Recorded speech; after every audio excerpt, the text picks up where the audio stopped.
नमस्कार दोस्तों, स्वागत है आपका यूट्यूब चैनल एबी टेक में। आज है 30 दिसंबर 2020 और जान लेते हैं आज की महत्वपूर्ण खबरें जो आज के प्रमुख समाचार पत्रों पर छाई हुई हैं और आप लोगों के लिए बहुत ही इम्पोर्टेंट हैं। सबसे पहले बात करेंगे हम लोग असिस्टेंट प्रोफेसर भर्ती के बारे में। दिया गया है कि अभ्यर्थियों की नियुक्ति का रास्ता खुला। शिक्षा शास्त्र में असिस्टेंट प्रोफेसर के पदों पर चयनितों को जनवरी में नियुक्ति मिलने की उम्मीद है।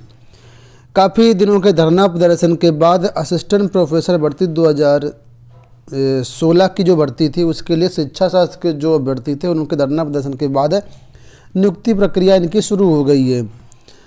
आयोग ने इनके मोबाइल नंबर के लिए पूरी सूची यहाँ पर मांगी है और इस सूची जाने के बाद यहाँ पर जो आगे की प्रक्रिया है वो शुरू हो जाएगी। यहाँ पर लिखा है संशोधित मोबाइल नंबर मिलने के बाद उच्च शिक्षा निदेशालय काउंसलिंग का कार्यक्रम जारी करेगा और ऑनलाइन काउंसलिंग के माध्यम से अभ्यर्थियों को महाविद्यालय आवंटित करते हुए उन्हें नियुक्ति पत्र जारी करेगा।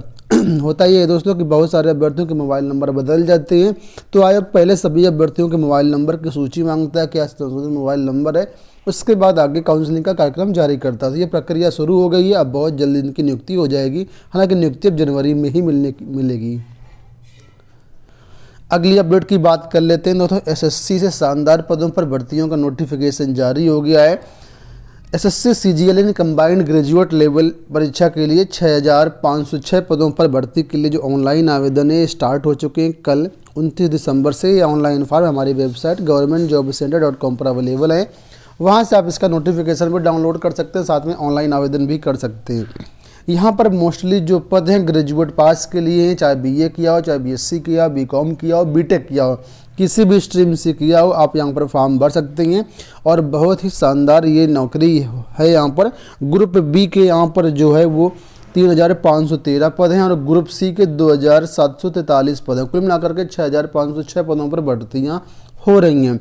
ऑनलाइन आवेदन 29 दिसंबर से स्टार्ट हैं और आवेदन करने की जो अंतिम डेट है 31 जनवरी 2021 है और इसकी जो परीक्षा होगी सीजीएल की 29 मई 2021 से शुरू होगी और आगे कई दिनों में संपन्न होगी। तो जाइए, चेक करिए, आवेदन कर दीजिए, इस मौका मिस मत करिएगा। बात कर लेते हैं एसएससी सीएचएसएल के एग्ज़ाम को लेकर के। तो लिखा है CHSL 2019 टीयर 1 का परीक्षा परिणाम 15 जनवरी को। एसएससी ने कल 4 परिणामों की डेट जारी कर दी है। उसमें से एक परिणाम एसएससी CCSL 10+2 2019 का भी है। इसका जो परिणाम है 15 जनवरी को जारी किया जाएगा। और भी कई एग्ज़ाम की डेट जारी की गई है, तो यहाँ पर आप लोग दे सकते हैं। सारी चीज़ें लिखा है कि कांस्टेबल जीडी परीक्षा 2018 का अंतिम परिणाम 20 जनवरी को, जूनियर हिंदी ट्रांसलेटर 1 का परिणाम 20 जनवरी को, CHSL 2019 टीयर टर्म का परिणाम 20 फरवरी को, दिल्ली पुलिस में SI परीक्षा का परिणाम 20 फरवरी को जारी होगा। यहाँ पर आने की सारी चीज़ें दी गई हैं। कुल मिलाकर के 14 परिणामों की डेट जारी की गई, लेकिन बड़ी परीक्षाओं की बात करें तो बड़ी परीक्षाएं जो इसमें से 4 के आसपास हैं।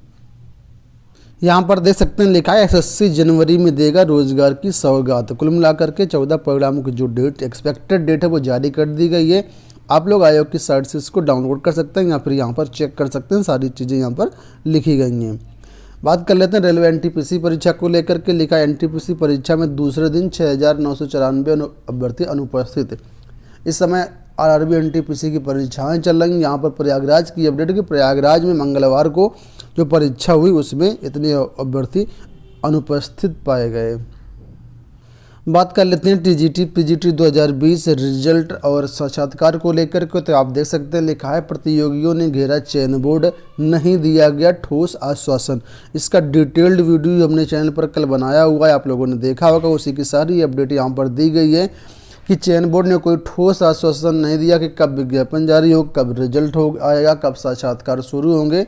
इसलिए प्रतियोगी छात्रों ने अब जनवरी माह में प्रदेश स्तरीय आंदोलन किए जाने की तैयारी शुरू कर दी है। 31 दिसंबर यानी कल इनकी अभ्यर्थियों की मीटिंग होगी। इस मीटिंग में ये डिसाइड करेंगे कहाँ से मतलब आंदोलन करना है, कैसे आंदोलन करना, क्या रणनीति होगी, वो कल 31 दिसंबर को डिसाइड होगी। फिलहाल प्रदेश स्तरीय आंदोलन शुरू करने की पूरी तैयारियां चल रही हैं और चयन बोर्ड जो है वो सुन नहीं रहा है। चयन बोर्ड जल्द नहीं जारी कर रहा है, विज्ञापन नहीं जारी कर रहा है, बहुत सारी चीज़ें यहाँ पर हो रही हैं। प्रतियोगी छात्र खपाएं, कल दिन भर भारी पुलिस बल तैनात रहा चयन बोर्ड पर। उत्तर प्रदेश लोक सेवा आयोग से एक नई भर्ती का नोटिफिकेशन दोस्तों जारी हो चुका है। इसके ऑनलाइन आवेदन फॉर्म भी स्टार्ट हो चुके हैं। यहाँ पर संक्षिप्त नोटिफिकेशन जो दिया गया है, ये यहाँ पर जो भर्ती सम्मिलित राज्य कृषि सेवा परीक्षा 2020 की भर्तियाँ हैं। करीब करीब यहाँ पर 500 कुछ पदों पर भर्तियाँ हो रही हैं। ऑनलाइन आवेदन हमारी वेबसाइट governmentjobcenter.com पर अवेलेबल है, वहाँ से आप लोग आवेदन कर सकते हैं। यहाँ पर भी देखिए वही सारी अपडेट दी गई कि 564 पदों पर भर्ती की प्रक्रिया भी शुरू। अब तक पीसीएस परीक्षा के माध्यम से होता था चयन, यूपीपीएससी ने जारी किया विज्ञापन। ये सारे पद अभी तक पीसीएस के माध्यम से भरे जाते थे, लेकिन इस बार पदों की संख्या काफ़ी ज़्यादा आ गई है। इस वजह से लोक सेवा आयोग इस भर्ती को अलग से करवा रहा है। यहाँ पर देखिए लिखा है, जगदीश जी का जो बयान है वो लिखा है, अभी तक ये भर्ती पीसीएस के माध्यम से होती थी। अमूमन इन पदों पर अध्याचन बहुत ही कम आते हैं, लेकिन इस बार पदों की संख्या काफ़ी अधिक है। इस बार कृषि सेवा का गठन करके परीक्षा आयोजित कराई जा रही है। यहाँ पर कुछ पद बीएससी वालों के लिए, कुछ पद एमएससी वालों के लिए और ज़्यादातर जो पद यहाँ पर एग्रीकल्चर वालों के लिए हैं। तो आप लोग सारी डिटेल्स चेक कर लीजिए हमारी वेबसाइट पर, वहाँ पर आप लोग आवेदन कर सकते हैं।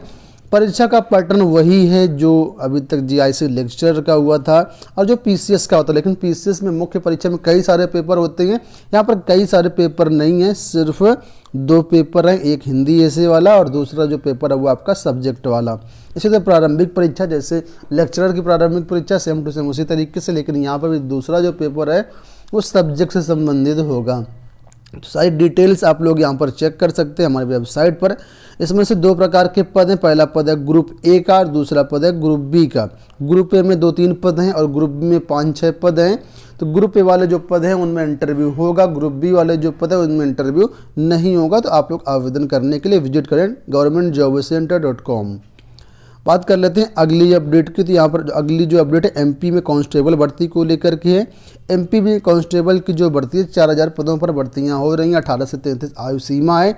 इसके आवेदन फॉर्म हमारी वेबसाइट governmentjobcenter.com पर अवेलेबल है। 14 जनवरी 2021 तक आप लोग इसके फॉर्म भर सकते हैं। अगली अपडेट की बात कर लेते हैं। तो यहाँ पर अपडेट है परिषदीय विद्यालयों में ट्रांसफर को लेकर के। तो लिखा है तबादले की सूची आज जारी होना मुश्किल। लिखा है परिषदीय स्कूलों में कार्यरत शिक्षकों के अंतर जनपदीय तबादले की सूची निर्धारित तिथि यानी बुधवार को जारी होना मुश्किल है।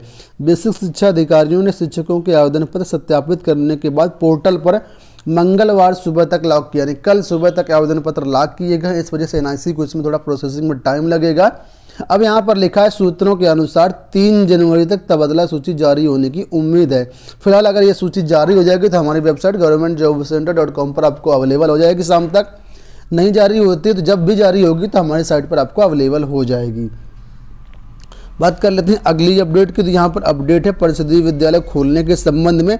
तो उत्तर प्रदेश में आप लोग जानते हैं परिषदीय विद्यालय 1 से 8 तक विद्यालय अभी भी बंद है। तो यहाँ पर लिखे अभी भी विद्यालय खुलने की कोई भी संभावना नहीं है। केंद्र सरकार की हरी झंडी मिलने के बाद ही विद्यालयों को खोला जाएगा। ठीक है, आप लोग जानते हैं इस समय कोरोना का नया एक स्ट्रेन चल रहा है जो ज़्यादातर प्रभावी हो रहा है। इन सबको देखते हुए फिलहाल अभी भी कोई इस योजना नहीं है विद्यालयों को खोलने के लिए।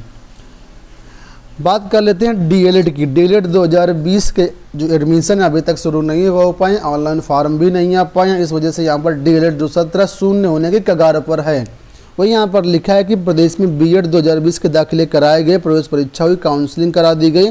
अब दाखिले की प्रक्रिया पूरी होने जा रही, लेकिन डीएलएड पहले बीटीसी सत्र 2020 इस बार शून्य होने के कगार पर है।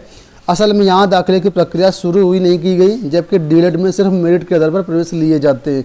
इस मामले को लेकर सांसद से लेकर विधायक तक मुख्यमंत्री को पत्र लेकर के हस्तक्षेप की मांग की है।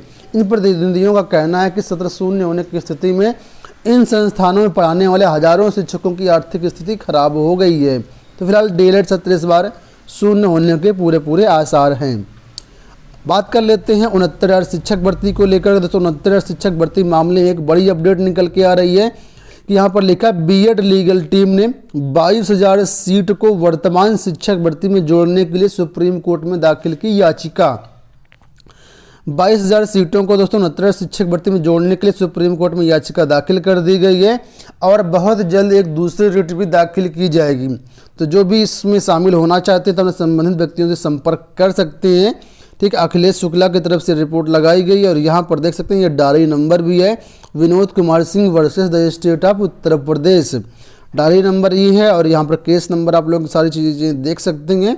तो फिलहाल यहाँ पर लिखा कि दूसरी जो इसकी रिट है वो भी बहुत जल्द दायर की जाएगी। आने वाले टाइम पर जो भी अपडेट निकल के आएगी हमारे चैनल के माध्यम से आप लोगों को प्रोवाइड की जाएगी। बात कर लेते हैं 36,000 शिक्षकों की भर्ती को लेकर के। आप लोग जानते हैं 69 शिक्षक भर्ती 2 चरण में पूरी हुई है। पहले चरण में 31,000, दूसरे चरण में 37,000 या 36,000। तो यहाँ पर लिखा है अभी भी कई ऐसे शिक्षक हैं जिनको स्कूल का आवंटन नहीं किया गया है। छात्र लगातार बीएसए ऑफिस में हाजिरी लगा रहे हैं, लेकिन अभी तक इनकी जो ज्वाइनिंग की प्रक्रिया है यानी विद्यालयों में ज्वाइनिंग है वो प्रक्रिया शुरू नहीं हो पाई है, इनकी नहीं हो पाई है। कई जिलों में तो वेतन भी नहीं जारी किए गए पहले वाले जो अभ्यर्थी जो 31,000 अभ्यर्थी थे। तो दोस्तों ये हो गई आज की पूरी ये अपडेट। आशा करते हैं वीडियो पसंद आया होगा। इसी तरह की अपडेट पाने के लिए चैनल को सब्सक्राइब कर लीजिए, वीडियो को लाइक और शेयर भी कर दिया करें। डिस्क्रिप्शन में टेलीग्राम चैनल लिंक दिया गया, कोई समस्या हो तो आप लोग वहाँ पर मैं कॉन्टैक्ट कर सकते हैं। धन्यवाद।